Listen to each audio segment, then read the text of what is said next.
Good morning, grade 7. Bagaimana kabarnya? Apakah semua anak-anak dalam keadaan sehat? Oke, Mem Elisa selalu berdoa supaya anak kelas 7 semuanya sehat ya.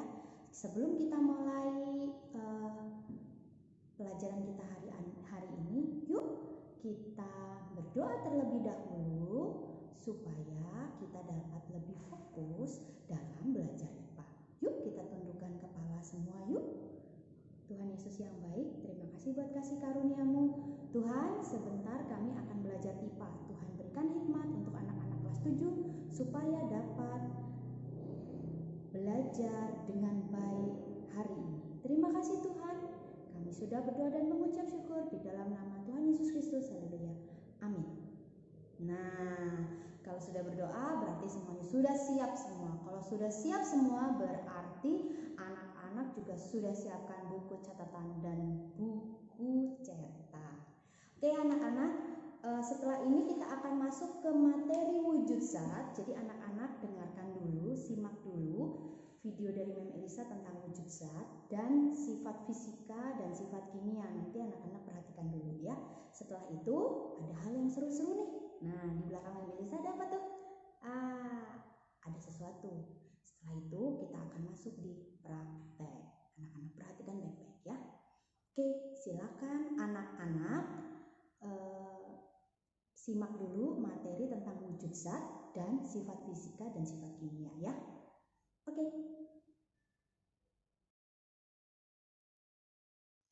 Baik anak-anak, untuk tujuan pembelajaran pada materi kali ini ada di KD 3.3, yaitu menjelaskan konsep campuran, zat, dan contoh perubahannya dalam kehidupan sehari-hari. Sedangkan untuk indikator yang akan dicapai ya, diminta anak-anak nanti diharapkan dapat menjelaskan sifat fisika dan sifat kimia, dan menjelaskan metode pemisahan campuran. Oke anak-anak, simak videonya dari awal, pertengahan, dan nanti sampai terakhir, sampai tugas-tugasnya ya, supaya anak-anak dapat mengerti materi dengan baik.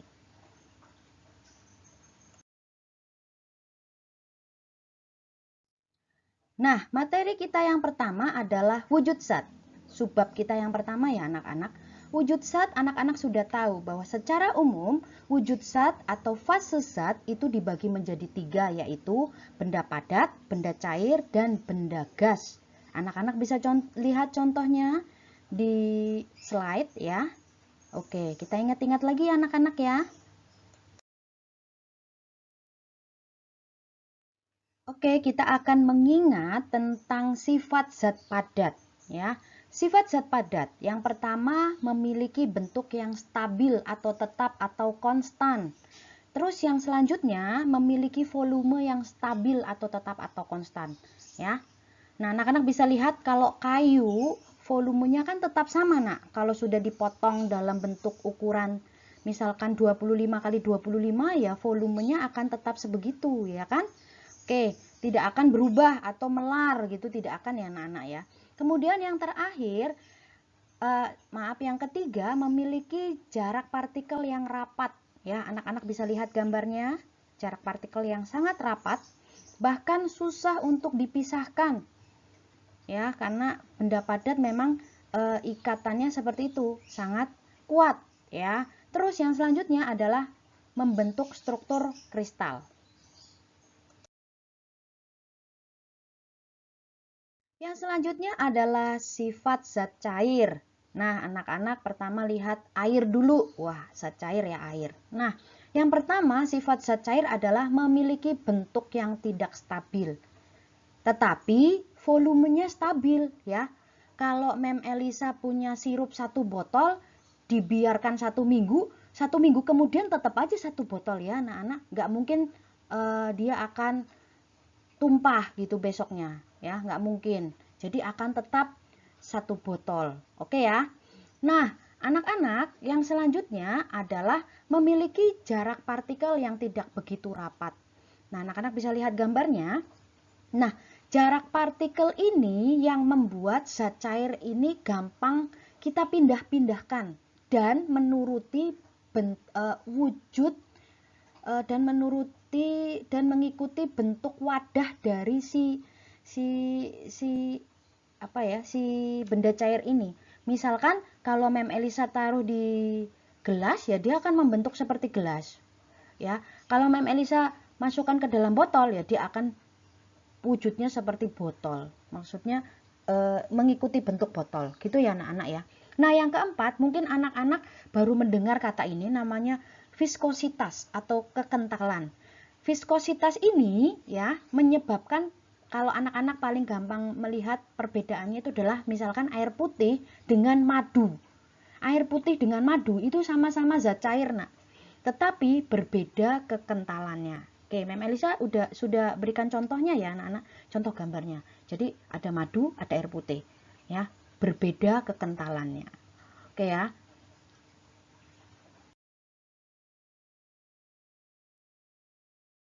Nah, yang selanjutnya wujudnya adalah gas. Nah, sifat gas adalah yang pertama, memiliki bentuk dan volume yang tidak stabil atau tidak tetap bahasanya ya. Tidak tetap. Nah, kalau misalkan di dalam botol, bentuk dan volumenya ya menyerupai botol. Nah, kalau Mem Elisa ganti di dalam toples, lah ya bentuk dan volumenya seperti toples. Kalau di dalam gelas, Mem, sama. Berarti seperti gelas. Oke ya, kita selanjutnya. Sifat yang selanjutnya adalah memiliki jarak partikel yang sangat berjauhan atau renggang. Nah, contohnya yang paling gampang anak-anak.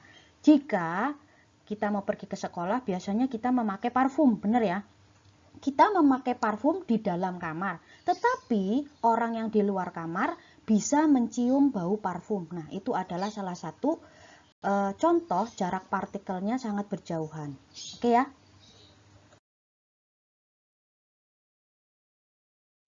Yang selanjutnya adalah adhesi, kohesi, dan kapilaritas. Ya, anak-anak lihat gambarnya.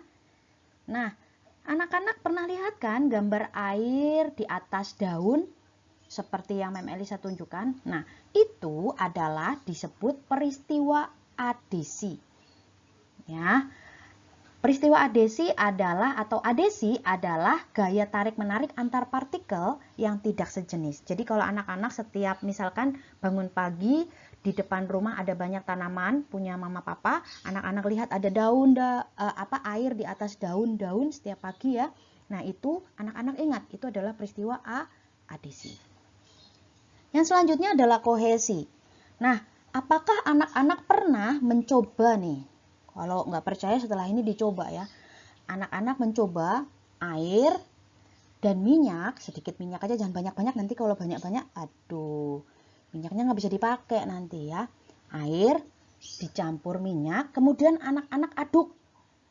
Aduk, setelah anak-anak aduk, anak-anak diamkan. Apa yang terjadi setelah 1 jam kemudian? Benar sekali. Nanti yang terjadi adalah minyak akan tetap terpisah dengan air. Nah, peristiwa itu disebut peristiwa kohesi atau peristiwa kohesi adalah gaya tarik-menarik antar molekul yang sejenis. Jadi, minyak akan berikatan dengan minyak lagi dan air dengan air ya. Itu disebut kohesi. Nah, yang selanjutnya adalah kapilaritas. Nah, kapilaritas ini adalah anak-anak bisa lihat gambarnya. Fenomena terangkatnya zat cair ketika mengenai zat padat. Contohnya terjadi adalah meniskus cembung dan meniskus cekung. Nah, anak-anak lihat di meniskus cekung saat anak-anak menuangkan air di gelas, itu anak-anak coba diperhatikan pinggirnya. Jadi air yang nempel di dinding gelasnya itu akan berbentuk cekung. Ya, tetapi jika itu adalah air raksa, ini nggak bisa dilihat kalau air raksa ini, karena raksa itu kan bersifat racun, jadi tidak boleh secara sembarangan ya di rumah ya, nggak boleh karena ini bersifat racun, jadi berbahaya. Jadi anak-anak lihat gambarnya saja kalau raksa. Nah, kalau raksa ini dia meniskusnya meniskus cembung, bentuknya seperti cembung gitu ya. Nah, anak-anak ingat lensa cekung, lensa cembung. Nah, kalau si air ini meniskusnya cekung, kalau raksa cembung. Oke anak-anak ya.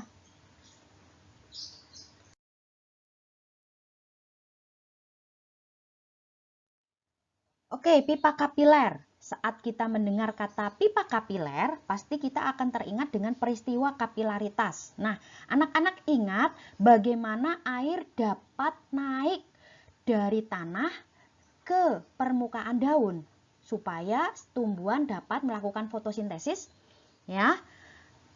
Itu terjadi karena ada peristiwa kapilaritas. Terus yang selanjutnya, jika anak-anak punya sumbu kompor minyak tanah, oke, minyak tanah dapat membasahi sumbu kompor itu karena peristiwa kapilaritas juga.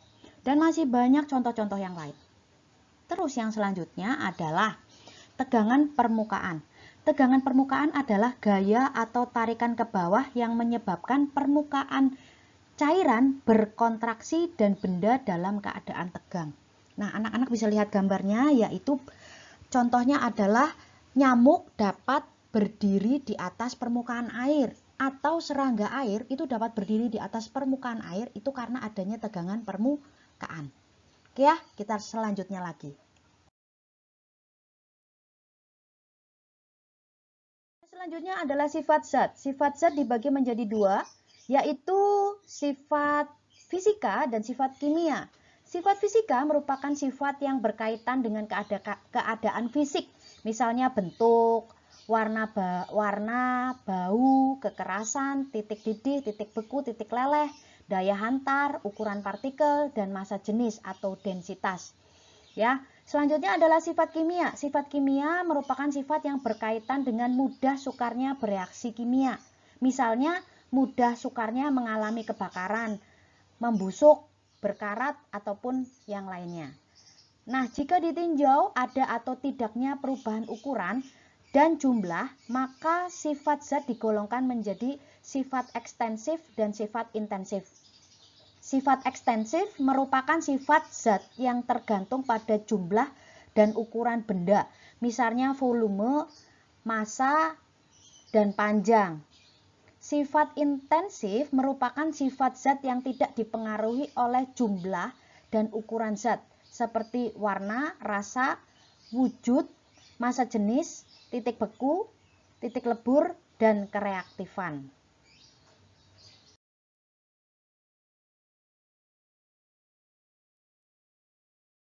Nah, anak-anak sudah siap semua kan untuk prakteknya hari ini? Hari ini kita akan praktek tentang perubahan fisika. Anak-anak bisa lihat terlebih dahulu ya. Dan anak-anak juga bisa baca buku halaman 138. Melisa akan kenalkan lebih dahulu apa sih yang akan kita praktekkan hari ini, alat-alatnya apa saja. Oke, yang pertama kita punya ada di situ Mem Elisa nggak pakai penjepit tabung, tapi Mem Elisa menggunakan ini aja ya, sendok. Oke, terus Mem Elisa punya gelas kimia, nih.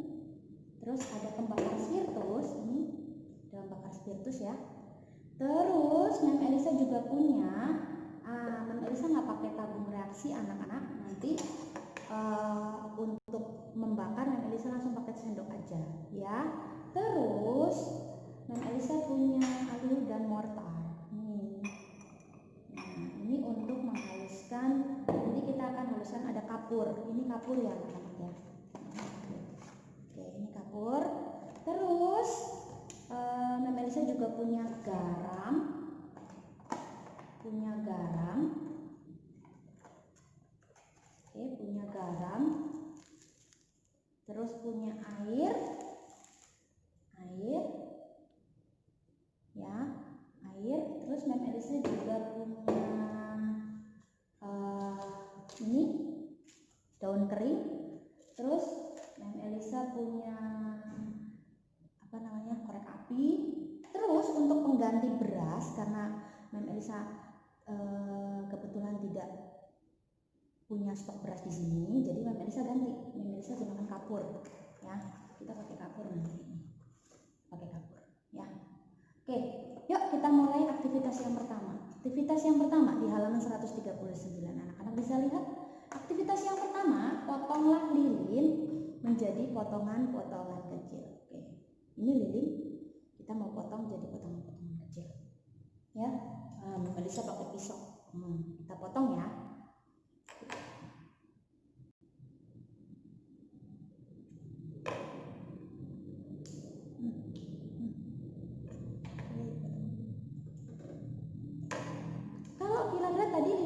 panjang nah seperti ini, terus Mem Elisa potong. Nah, terus saat dipotong jadi lebih kecil, adakah jenis zat baru? Kalau Mem Elisa potong nih sekecil ini, ada nggak zat barunya? Atau masih kita sebut ini sesuatu yang lain, zat yang kecil ini? Bisa potong.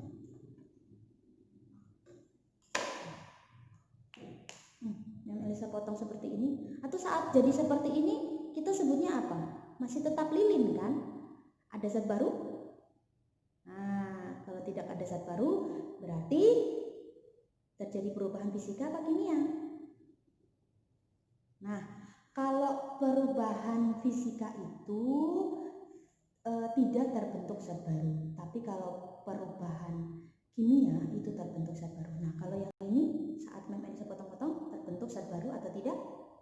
Tidak ya anak-anak ya. Oke. Tidak terbentuk zat baru. Terus bagaimana jika lilin ini Mem Elisa akan panaskan? Mem Elisa geser dulu ya.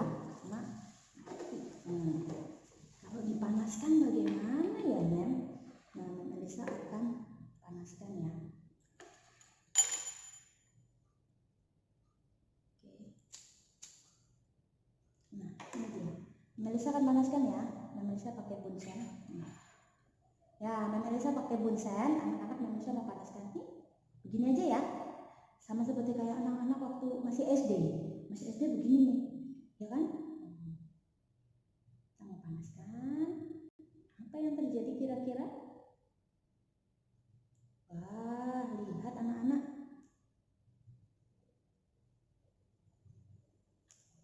Wah.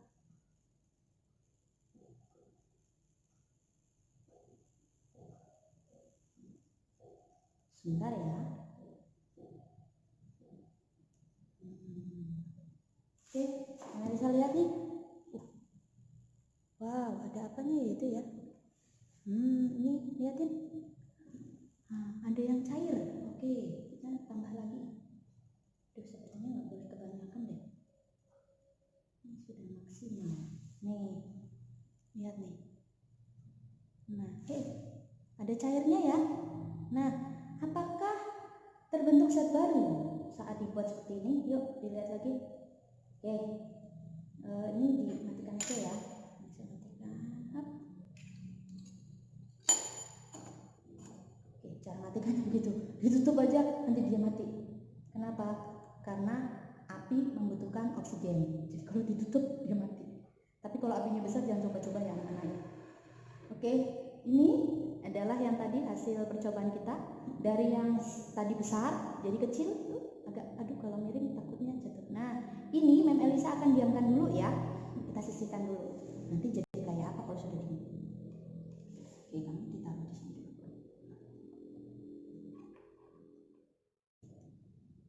Nah, anak-anak, tadi kan cair ya.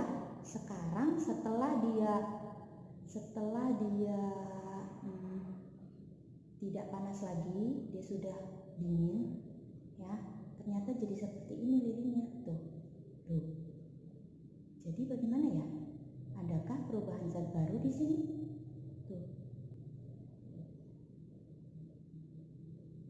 Oke ya, lilinnya sudah selesai ya. Jadi kalau lilin dipotong-potong dan potongannya itu dipanaskan jadi seperti ini, kira-kira saat lilin dipotong terjadi perubahan zat baru tidak? Ya benar tidak ya. Terus saat lilin dipanaskan ya, apakah terjadi perubahan zat baru? Ya tidak, karena ini akan berubah lagi jadi lilin setelah dia dingin. Ya, setelah dingin dia akan membeku. Jadi lilin lagi. Oke anak-anak ya, itu tadi tentang lilin. Kita next ke aktivitas selanjutnya. Mau masuk ke aktivitas selanjutnya, yaitu untuk aktivitas 2 Mem Elisa tidak lakukan ya, karena untuk kawatnya tidak tersedia. Jadi Mem Elisa akan pakai yang kedua, yaitu air. Mem Elisa menggunakan air 300 ml ya. Kemudian Mem Elisa berikan garam. Ini garamnya ya, ini sebuah.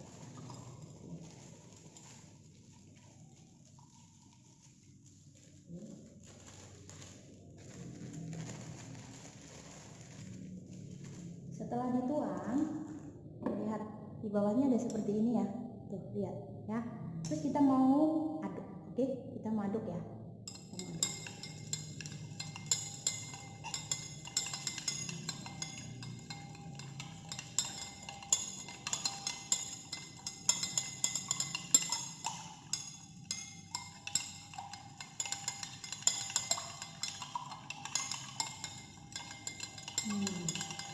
Lama-lama tinggal sedikit ya anak-anak ya. Lihat tuh. Garamnya tinggal sedikit.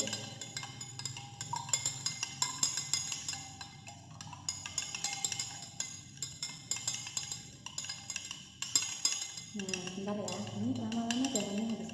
Mem Elisa aduk dulu. Anak-anak, setelah ini kita ketemu lagi ya.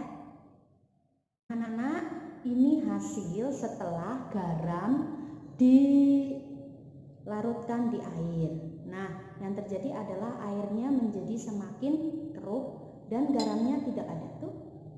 Ya, tidak ada. Kalau tadi kan ada ya anak-anak ya. Nah, yang Mem Elisa tanyakan, apakah terjadi perubahan zat baru di sini? Ya, saat air garam ini, larutan air garam ini Mem Elisa panaskan ya, kemudian airnya menguap. Setelah airnya menguap, kira-kira garamnya itu tertinggal nggak? Ya, jadi ingat proses pembuatan garam ya. Pembuatan garam kan seperti itu ya. Para petani garam ya, tambak garamnya saat pasang, mereka masuk semua kan, airnya masuk semua ke tambak garam. Nah, setelah beberapa hari dipanasi oleh sinar matahari, nanti airnya kan kering. Nah, setelah airnya kering, itu yang tersisa adalah garam. Jadi mirip kayak gini. Kalau si air garam ini dipanaskan ya, nanti garam itu akan tertinggal. Ya, akan tertinggal dan airnya itu akan menguap. Nah, apakah terjadi perubahan baru atau tetap? Atau tidak ada maksudnya, Mem? Ya, betul ya, tidak ada perubahan baru, tidak ada perubahan zat baru. Kalau perubahan zat baru itu contohnya roti yang masih fresh from the oven katanya, ya. Kemudian roti itu dibiarkan selama 5 hari atau 7 hari, apa yang terjadi? Roti itu akan berjamur. Nah, kalau roti berjamur itu terbentuk zat baru. Kalau terbentuk zat baru nggak boleh dimakan. Kenapa? Karena itu berbahaya untuk kesehatan. Ya. Kita lanjut lagi ke aktivitas selanjutnya. Aktivitas yang selanjutnya adalah Mem Elisa punya daun kering. Nih ya. Anak-anak mesti hafal banget ya daun kering.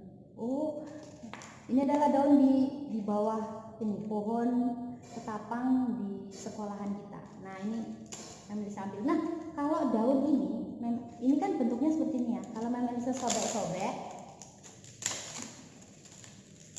jadi kecil-kecil, kira-kira apa yang terjadi? Apakah ada perubahan zat baru? Apakah ada perubahan zat baru? Ya, yang gede segini, terus tiba-tiba Mem Elisa kecil-kecil, buat kecil-kecil. Nih, ada perubahan zat baru enggak? Nah, oke, pintar semua anak kelas 7 ya. Tidak ada perubahan zat baru, betul. Ini kalau di ini tetap aja namanya daun kering, ya, nggak ada perubahan zat baru. Oke, semuanya benar. Kita lanjut lagi ke aktivitas yang selanjutnya, ya. Nah, Mem Elisa akan lanjut lagi di aktivitas yang terakhir ya. Mem Elisa nggak menggunakan beras nak, jadi Mem Elisa menggunakan kapur. Oke, kapur ini bisa dipotong, tuh. Kalau jadi 2, terjadi perubahan zat baru tidak? Ada perubahan zat baru? Tidak. Potong lagi. Ada? Oke ya. Terus bagaimana kalau Mem Elisa haluskan? Menggunakan mortar dan alit. Yuk, coba dulu ya. Oke, Mem Elisa haluskan dulu ya. Nanti anak-anak lihat hasilnya. Oke? Nah, anak-anak, Mem Elisa sudah selesai menghaluskan kapurnya tadi. Nah, kira-kira nih, jadi ingat apa ya? Nih, lihat, ini kapur yang sudah halus ya. Nih. Oke, ini kapur yang sudah halus. Nah, kira-kira terjadi pembentukan zat baru atau tidak? Tetap aja ya, namanya kapur yang sudah halus, tapi masih kapur. Oke ya, ini kapur ya masih ya. Oke, jadi anak-anak ada perubahan zat atau tidak? Iya, pintar semua ya. Anak-anak kelas 7 semuanya cerdas-cerdas, hebat. Betul, saat kapur dihaluskan tidak terjadi perubahan zat baru ya, karena yang berubah cuma bentuknya saja, ukurannya saja, tapi zatnya masih tetap sama, namanya kapur ya. Oke, itu tentang perubahan fisika ya.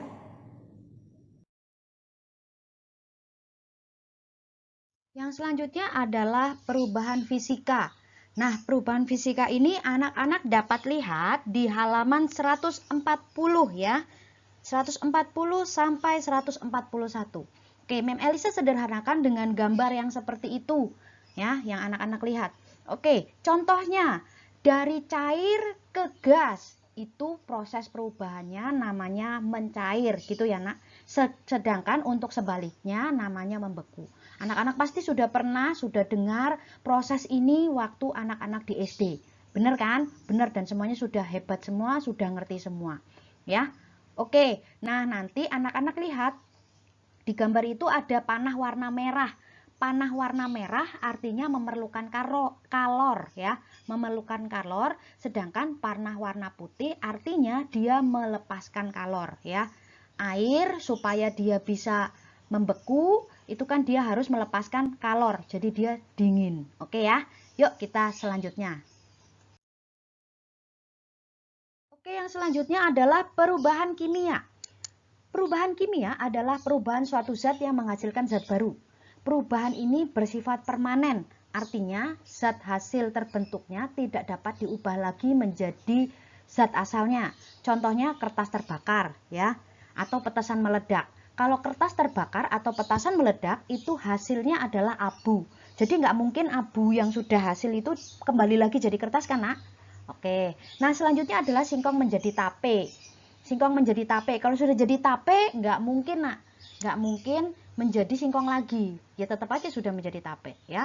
Besi berkarat itu kalau sudah berkarat, besi itu tidak bisa menjadi besi yang seperti semula ya, karena sudah teroksidasi besinya. Selanjutnya ada pembusukan makanan ya. Pembusukan makanan di dalam tubuh kita juga terjadi pembusukan makanan, tapi pembusukan makanan di dalam tubuh kita tuh menggunakan H2 ya, gas hidrogen. Nah, selanjutnya contohnya ada istilah di bahasa Indonesia itu, nasi sudah menjadi bubur. Nah, nasi sudah menjadi bubur itu terjadi perubahan kimia. Nggak mungkin kan bubur itu diubah lagi jadi nasi. Ya. Oke anak-anak, nah ini Mem Elisa berikan contoh-contohnya pembakaran, pembusukan, oksidasi juga terjadi pada buah apel. Jika anak-anak memotong buah apel, kemudian potongan buah apel itu dibiarkan lama, yang terjadi adalah terjadinya oksidasi pada buah apel. Nah, supaya tidak terjadi oksidasi, biasanya buah apel yang sudah dipotong itu dimasukkan ke dalam plastik, ya, supaya tidak teroksidasi dengan udara.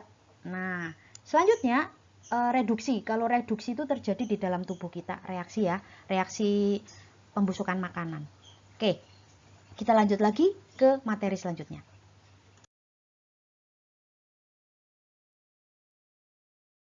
Oke, yang selanjutnya adalah reaksi kimia. Reaksi kimia adalah bercampurnya dua zat atau lebih membentuk zat baru dengan suatu ikatan kimia. Adanya ikatan kimia menyebabkan zat yang terbentuk memiliki sifat yang berbeda dari materi pembentuknya. Terus, sifat reaksi kimia. Pembakaran kayu akan menghasilkan CO2 dan abu.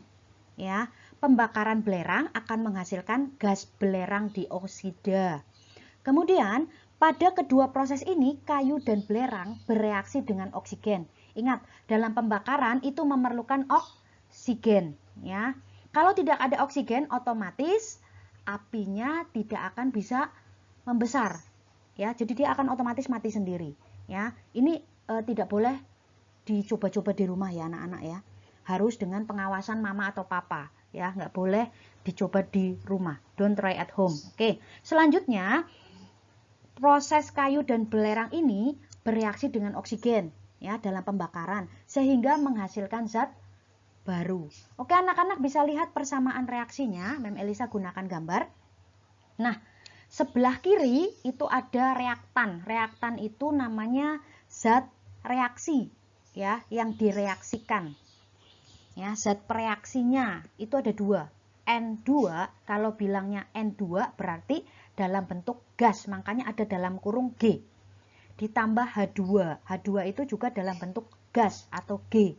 Nah, akan menghasilkan, dipisahkan oleh tanda panah, menghasilkan produk. Produknya itu apa? Lihat di situ ada NH3 dalam bentuk gas. Ya. Oke, anak-anak kita belajarnya untuk yang ini secara sekilas ya. Karena kimia itu di SMP adalah dasar-dasar kimia untuk SMA ya. Nanti di SMA anak-anak dijelaskan lagi secara lebih detail ya. Oke, kita masuk ke materi selanjutnya ya.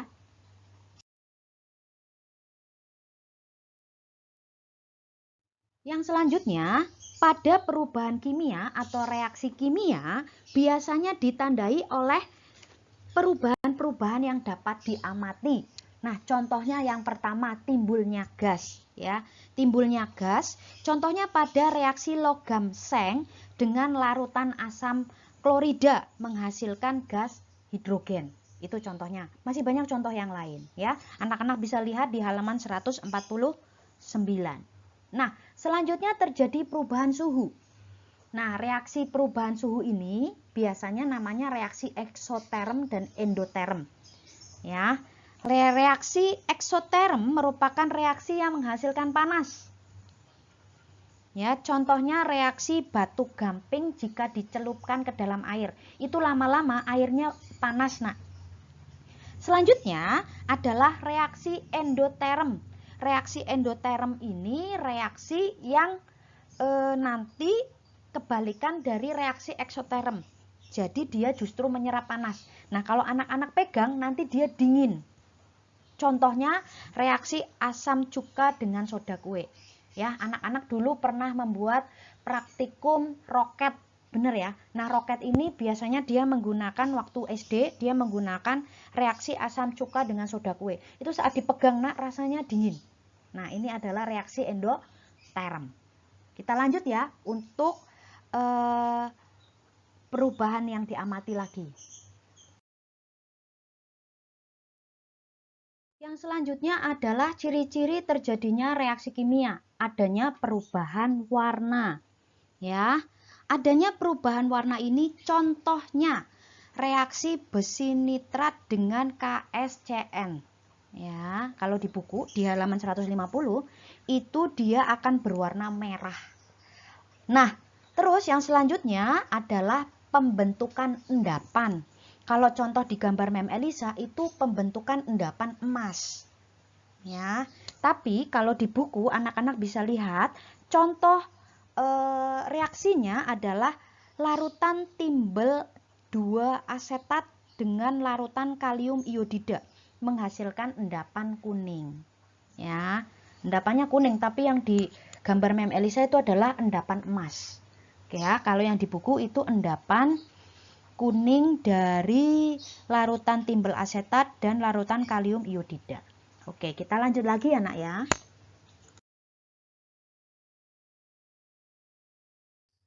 Nah, kita masuk di subbab terakhir, pemisahan campuran. Campuran dibedakan menjadi 2 ya. Anak-anak masih ingat, ada campuran homogen dan campuran heterogen. Kita sudah belajar ya kemarin. Oke, anak-anak sambil ingat-ingat kembali. Dan dalam campuran homogen terdapat zat pelarut atau solvent dan zat terlarut atau solut. Dasar yang dipakai dalam pemisahan campuran adalah sifat-sifat fisika. Contohnya ukuran partikel, titik didih, kelarutan, massa jenis, dan sublimasi. Sedangkan metode yang dipakai dalam pemisahan campuran antara lain yang pertama, dekantasi. Dekantasi itu adalah contohnya, lihat di gambar ya anak-anak, itu sebuah proses yang dilakukan untuk memisahkan campuran larutan padatan yang paling sederhana, yaitu dengan cara menuang cairan secara perlahan sehingga endapan tertinggal di bagian dasar bejana. Ini Mem Elisa yakin anak-anak selalu melakukan hal ini ya. Oke, anak-anak selalu melakukan hal ini, tapi nggak tahu kalau itu namanya dekantasi ya, istilah di kimianya. Oke, kita lanjut lagi. Metode pemisahan yang kedua adalah filtrasi. Filtrasi adalah metode pemisahan yang digunakan untuk memisahkan cairan dan padatan yang tidak larut dengan menggunakan penyaring berdasarkan perbedaan ukuran partikel ya. Paling gampang kalau anak-anak lihat di kehidupan sehari-hari atau mama, biasanya mama suka ini ya, suka menyaring teh ya. Kalau teh yang tubruk itu kan ada kayak daun-daunnya ya kan, sama mama mesti disaring supaya apa? Supaya nanti tehnya tidak ada daun-daunnya, oke ya. Nah di sini sama, atau biasanya menggunakan kertas saring. Kalau menggunakan kertas saring biasanya anak-anak lihat itu di penyaringan kopi. Kalau papa suka minum kopi, biasanya ada kertas saringnya supaya ampas kopinya itu terpisah. Nah hasil penyaringan kopi itu disebut filtrat, dia tanpa ampas. Nah, nanti sisa penyaringannya itu tadi Mem Elisa sebutkan namanya ampas atau residu. Ya. Jadi sekarang anak-anak sudah ngerti pada saat menyaring mesti ada hasil penyaringan, filtrat, dan ada residunya atau ampasnya. Oke ya. Metode pemisahan campuran yang ketiga adalah penguapan dan kristalisasi. Penguapan dan kristalisasi adalah metode pemisahan yang digunakan untuk memisahkan cairan dan padatan yang terlarut dalam air berdasarkan titik didih. Nah, karena nanti kalau untuk kristalisasi atau penguapan ini yang diminta nanti dalam hasil penyaringannya itu dalam bentuk kristal. Contohnya anak-anak bisa lihat gambar ya, yaitu pertama kalau untuk menghasilkan, misalkan kita ada di lab untuk menghasilkan garam dari larutan garam, kita akan saring dulu supaya kotoran-kotoran yang tadi tercampur nempel dulu di kertas saring ya. Setelah disaring menggunakan kertas saring, kemudian kita gunakan penguapan dan kristalisasi. Caranya dengan apa? Dipanaskan. Ya, dipanaskan. Nanti saat dipanaskan ya, garamnya itu tuh akan tertinggal, airnya akan menguap. Ya, atau dicontoh di kehidupan sehari-hari, anak-anak bisa lihat, anak-anak bisa baca di Google tentang petani garam yang masih tradisional di Indonesia ya. Mem Elisa berikan contoh gambarnya ya.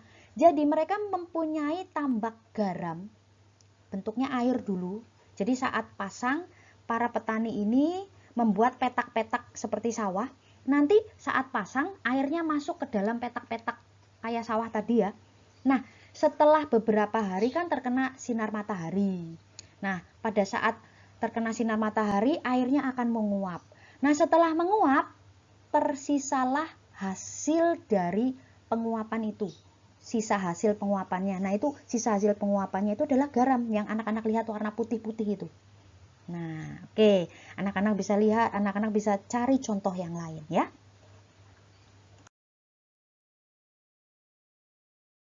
Metode yang selanjutnya adalah destilasi atau penyulingan. Destilasi adalah metode pemisahan yang digunakan untuk memisahkan cairan dengan cairan berdasarkan titik didih. Nanti hasil penyaringannya akan berbentuk cairan. Nah, contohnya cairan dengan cairan apa sih, Nak? Contohnya adalah larutan alkohol. Ya, jika anak-anak membeli alkohol itu ada tulisannya 70%, alkohol 70%. Artinya alkohol itu dicampur dengan air, ya. Ada dia larutan alkohol, bukan alkohol murni. Kalau alkohol murni tulisannya alkohol 100%, itu alkohol murni. Tapi yang ada di pasaran itu alkohol 70% gitu ya. Jarang sekali yang 90%. Yang 100% apalagi. Gitu ya. Nah, intinya kalau destilasi ini kenapa larutan intinya kalau destilasi ini adalah cairan dengan cairan, cairan air dengan alkohol. Nah, kenapa menggunakan destilasi? Karena alkohol itu mendidih lebih dahulu daripada air. Kalau air di 100 derajat, kalau alkohol itu di bawahnya air. Jadi sebelum 100 derajat. Ya. Oke. Nah, di kehidupan sehari-hari, distilasi ini juga digunakan kalau diproses penyulingan minyak mentah ya. Ini namanya adalah distilasi bertingkat. Anak-anak bisa lihat gambarnya ya. Di penyulingan minyak mentah itu nanti yang pertama ada menghasilkan gas, nafta, bensin, minyak tanah, diesel, pelumas atau oil, parafin atau lilin dan aspal. Biasanya semakin tinggi titik didihnya, itu semakin mahal. Ya, di destilasi bertingkat, aftur yang pertama yang paling mahal itu adalah aftur, bahan bakar pesawat terbang. Itu yang paling mahal karena titik didihnya paling tinggi. Nanti semakin ke bawah ada bensin, ada minyak tanah, itu semakin murah. Gitu ya, Nak. Dan anak-anak bisa lihat kenapa bensin dan untuk diesel atau solar itu lebih murah solar ya, karena lebih gampang didapat sebetulnya itu solar, titik didihnya lebih rendah daripada bensin. Kalau bensin harus dipanaskan lebih tinggi baru dapat bensin, ataupun lebih tinggi lagi supaya dapat aftur. Gitu ya, Nak ya.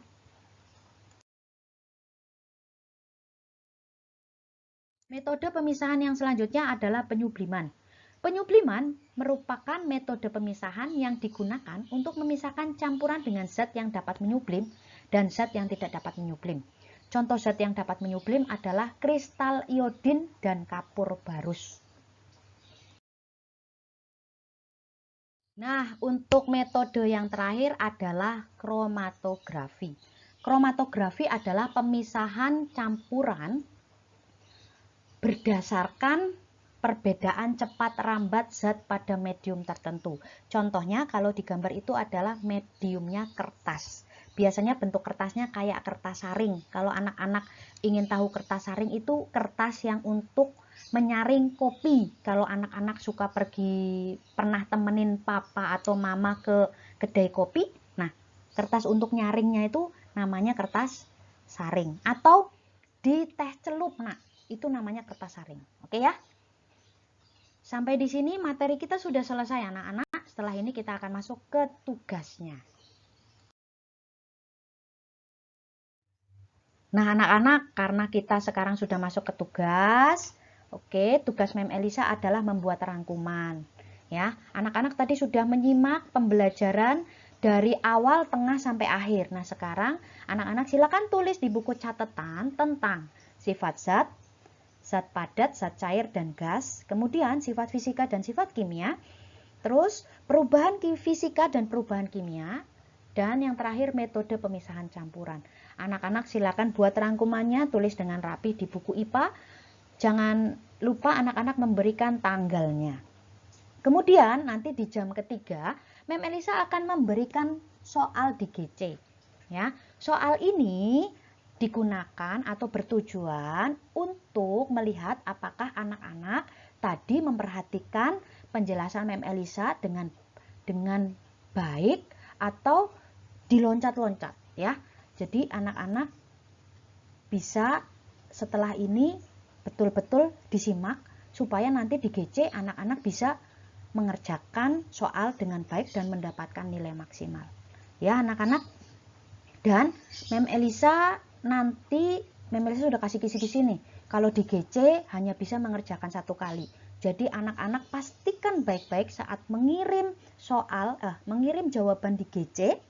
Ya, Mem Elisa ulangi, saat anak-anak mengirim jawaban di GC, anak-anak pastikan semua soal sudah di checklist jawaban yang benar, ya. Oke.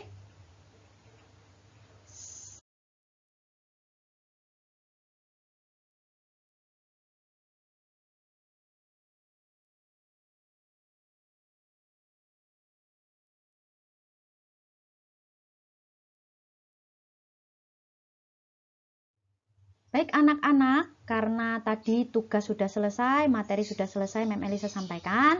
Mem Elisa mengingatkan kepada anak-anak untuk mengerjakan tugas tepat waktu, ya.